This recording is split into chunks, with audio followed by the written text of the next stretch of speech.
लवकरच या 5 वर्षातच तुम्हाला तुमच्या घराजवळूनच बसून जाता येईल। पुढे तुम्हाला आम्हाला रिक्षा स्टेशनला गेली पाहिजे किंवा आम्हाला बस स्टेशनला गेली पाहिजे असे विषय किंवा असे आग्रह करायची तुम्हाला गरज लागणार नाही। बाकी जी काही बस सेवा कमी आहे, ज्या आपल्याकडे बस सेवा बंद आहेत त्या देखील चालू होतील। कारण रस्त्याच्या समस्यामुळे तुम्हाला माहिती आहे की रिक्षेवाले देखील आपल्या विभागातले स्थानिक आहेत, त्यांना देखील खराब रस्त्यावरून रिक्षा चालवून त्यांना खूप मेंटेनन्स होतोय, त्यांना पुरेसं CNG मिळत नाही आणि त्यांना बऱ्याच लोकांना मणक्याचा देखील त्रास झाला आणि अशा प्रकारे त्यांच्याकडून काही रात्रीची सेवा कमी होत असेल त्याच्यामुळे आपल्याला प्रचंड लाईन दिसते।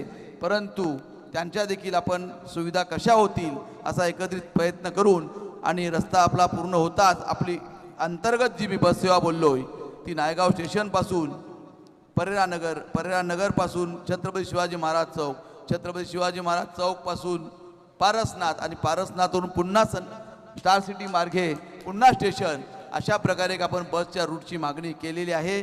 ती बसची मागणी देखील आपण लवकरात लवकर पूर्ण करू आणि या विभागातील जास्तीत जास्त आपल्याला विभागात कशी सेवा देतील याचा प्रयत्न मी नक्कीच करीन। तुम्ही दिलेलं मतदान तुमचं वाया जाणार नाही याची तुम्हाला खात्री देतोय आणि पुन्हा एकदा तुम्हा मंडळाला मनपूर्वक धन्यवाद देतोय। जय हिंद, जय महाराष्ट्र।